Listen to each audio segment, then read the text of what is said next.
Welcome friends, Igor is here, and in this video we will learn how to check if the vector space properties are satisfied.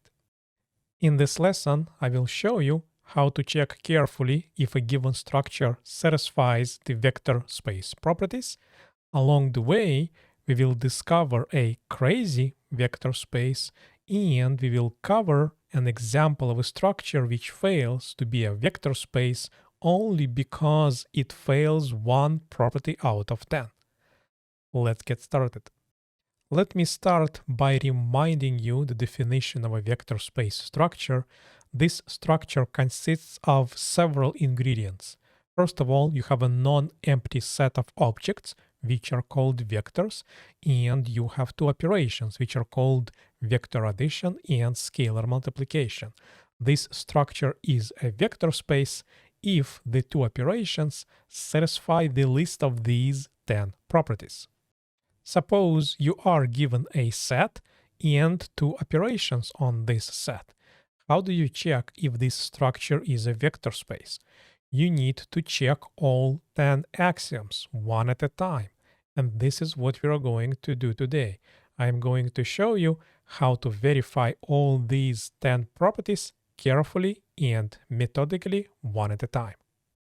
And the structure we are going to consider, let's call it a crazy vector space, because I will show that this structure is a vector space, yet the operations look completely weird. You would not expect that such strange operations will in fact result in a nice structure of a vector space.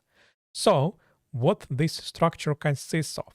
There is an underlying set, and the underlying set is the set of ordered pairs of complex numbers. We have defined the operation of vector addition on this set as follows. We add two elements of this set, which is two ordered pairs of numbers. Pair 1 is x1, x2, and pair 2 is y1, y2. To add these two objects of this set, we add the corresponding components, but then we also add 1 to each of the components. We also define the operation of scalar multiplication, which combines an element of the given set with a scalar, which is a complex number. So if you want to scale a pair x1, x2 by a scalar alpha, then you scale each component by alpha. So far so good, but then you do something strange. We're going to add the scalar alpha to each component, and on top of that we're going to subtract 1. And it seems hard to believe that this structure is in fact a vector space. So let me convince you. To do this, I will simply show that every one of the 10 properties of vector spaces hold for this structure. First is the additive closure property. It says if you add two elements of the set, then the result of this operation is again an element of the original set. The objects in our underlying set C are simply ordered pairs of complex numbers. And it should be clear from the way we define the operation that when you add two ordered pairs of numbers, what you get is an ordered pair of numbers. Therefore, the result of the operation is an element of the original set. So this property is indeed satisfied. Property number 2 is scalar multiple closure. When you multiply vectors in the original set by scalars, what you should get is another vector in the same set. Again, it is easy to see that this property holds simply by definition of the scalar multiplication. The elements in the underlying set are ordered pairs, and if you take such an ordered pair and multiply by scalar alpha, what you get in the end is an ordered pair.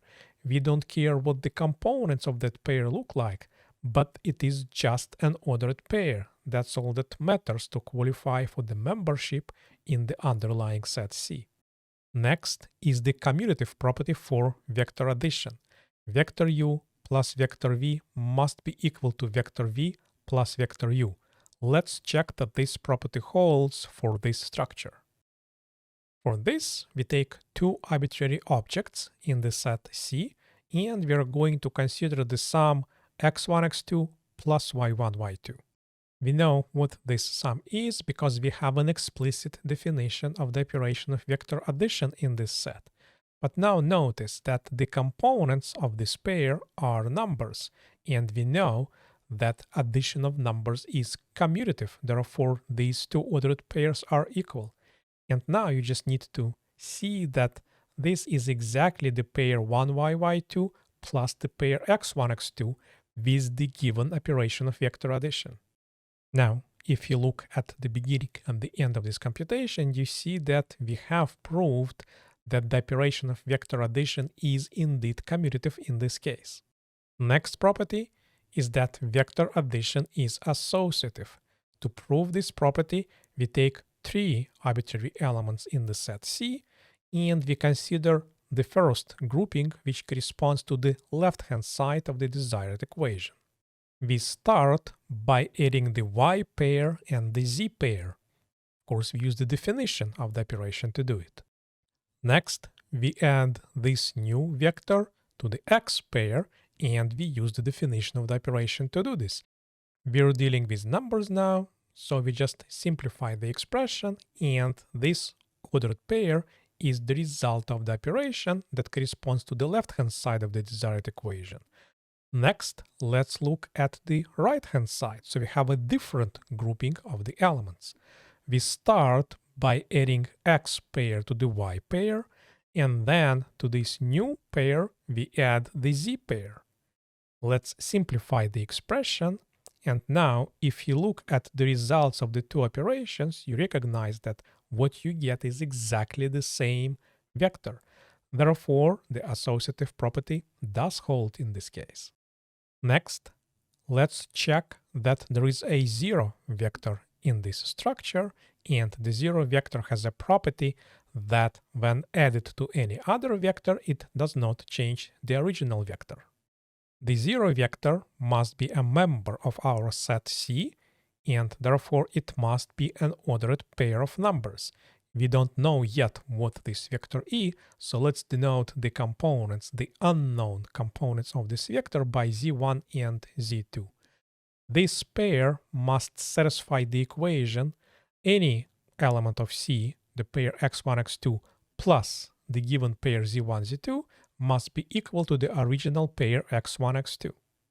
Moreover, this must hold for all possible pairs x1, x2.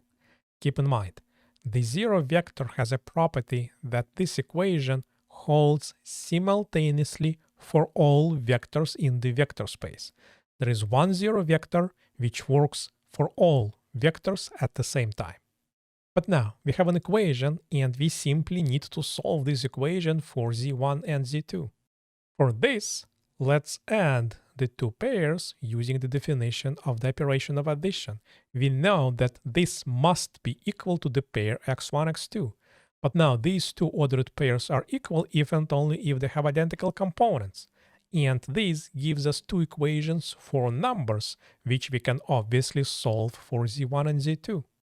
You see now that z1 must be equal to -1 and z2 must be equal to -2. So the zero vector in this structure does exist, and the zero vector is an ordered pair -1, -1. How about that? Isn't it a crazy structure? So, if you're ever tempted to have a misconception that the zero vector must involve some zeros, now is the time to forget about it. In some vector spaces, yes, zero vectors do consist of some zero numbers. For example, this is the case for the column vectors and matrices. But that is not always the case, as you see in this example. The zero vector in this space is a pair -1, -1. It has nothing to do with zero numbers whatsoever. Next, let's prove that each vector has an additive inverse.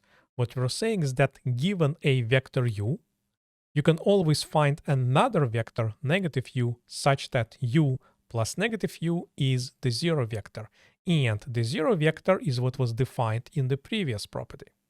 So let's take an arbitrary element of our set C. This is a pair x1, x2. We fix it, And what we're looking for is we're looking for an ordered pair y1, y2, which has a property that the x pair plus the y pair is equal to the zero vector. In other words, we need to solve this equation for y1 and y2. Let's start by adding the two elements using the definition of the vector addition operation. We know that this must be equal to the zero vector, and we just established that the zero vector in this structure is the pair -1, -1. Now, do you see why the additive inverse property has to go after the zero vector property? Because to use this property, you have to know what the zero vector is. But now, you're dealing with two ordered pairs which are equal to each other, and this happens when they have identical components. This results in two simple equations with numbers, and we can solve these equations for y1 and y2. So you see that y1 must be equal to -x1 minus 2, and y2 must be equal to -x2 minus 2. This proves that each vector does have an additive inverse, and the additive inverse of the vector x1, x2 is the pair -x1 minus 2, -x2 minus 2. It just keeps getting crazier, isn't it? Next, let's prove the associative property for scalar multiplication. So we take an arbitrary vector in C, which is an ordered pair x1, x2, and we take two arbitrary scalars, alpha and beta. Let's compute what happens when you take the pair x1, x2, first scale it by beta, you get a new vector, and then you scale this new vector by alpha. So, to compute what this vector is, we first perform the scalar multiplication by beta. We use the definition of the operation in this case. To multiply by the scalar beta, we multiply each component by beta, we add that scalar beta, and then we subtract 1. Now we got a new ordered pair in our set, and we scale this by alpha. We know how to do this. We multiply each component by alpha, we add alpha, and then we subtract 1. Now, all we do is just simplify the expression using simple algebra. Now, let's compute what happens when you take the pair and you scale it by one single scalar, which is the number alpha times beta. We know how to do this. We multiply each component by this scalar, we add the scalar, and then we subtract 1. But if you compare the two results, you see that you get identical vector. Therefore, this property is indeed satisfied. Next, let's prove the distributive property across vector addition. For this, we need two vectors, so we take two ordered pairs from C, x1, x2, and y1, y2, and we take one scalar alpha. First, we are going to compute the expression on the left-hand side when we start by adding vectors, and then we multiply this result by the scalar alpha. Once again, we use the definitions of the operations. We know how to add two elements of this set, and we know how to multiply elements by scalars. We do some simplification, and this is what we get as a result of this operation. Now we see what happens when we compute the right-hand side of the expression, where we first scale each of the vectors by alpha, and then we add the results. So, first we scale each vector, then we add the vectors. And we are being careful to use the explicit definitions of the operations of scalar multiplication and the vector addition. The last step now is to simplify the expression, and notice that what you get is the same thing. Therefore, the left-hand side is equal to the right-hand side, and this property is indeed satisfied in this case. Next, let's establish another version of distributive property, but now we have an addition of scalars on the left-hand side and addition of vectors on the right-hand side. We have one vector here, but two scalars. So let's take a pair x1, x2 from the set C and two scalars alpha and beta. Let's compute what happens when we scale a vector by one scalar, alpha plus beta. We know how to do this. We have the definition of the operation. Then we simply simplify the expression. On the other hand, if we scale the vector by alpha and scale the vector by beta and then add up the results, this is what will happen. So we first scale each vector by the corresponding scalar using the definition of the operation. Then we add the two vectors. Again, we know how to do this because we have that explicit operation described, and we simplify the expression. Now, if you're paying careful attention, you notice that you get identical result. Therefore, the left-hand side is the same as the right-hand side, and we have proved that this property holds in this case. Finally, the last property, that a scalar multiple of a vector by a scalar 1 is equal to the original vector. We take an arbitrary pair x1, x2, we scale it by the scalar 1. For your convenience, I emphasized that scalar 1 in red color because what we do is we multiply each component by the scalar, which is 1. We add this scalar, which is 1, and then we subtract 1 so that -1 does not depend on the scalar. But it just miraculously happens that +1, -1 cancel out, and when you multiply number by 1, it is the number itself. So you see that scaling a vector by 1 does not change the vector. Therefore, it follows that the structure that we defined, that what we call a crazy vector space, is indeed a crazy vector space, because all 10 properties of the vector spaces do hold in this case. Now, here is an example of a structure which fails to be a vector space. The underlying set is the same. It is the set of ordered pairs of complex numbers, but we are going to define different operations on this set. So the operation of vector addition is natural. You add the ordered pairs component-wise, but the operation of scalar multiplication is somewhat different. So to multiply a pair x1, x2 by scalar alpha, you scale the first component, but the second component becomes 0. This structure is not a vector space. Now, what I would like you to do is follow the patterns that you've seen in the previous example and work through all the 10 properties of the vector spaces and check which properties hold, which properties fail. In fact, there is only 1 out of 10 properties that fails for this structure, so please find which property fails. This example is an important contrast to the first example of a crazy vector space. Notice that these two examples have the same underlying set C, the set of ordered pairs of numbers. Therefore, you have to be careful when you say a certain set is a vector space or a certain set is not a vector space. These statements are meaningless because a set as it is cannot possibly be a vector space because you need to specify what are the operations of vector addition and scalar multiplication.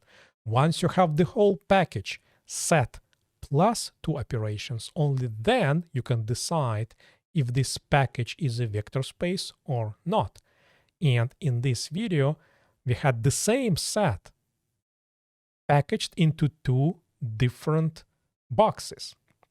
In the first box, we had 2 strange, crazy operations, and it turned out that that package provided a nice structure of a vector space. Yet, with a different set of operations, this fails to be a vector space. Please keep this in mind.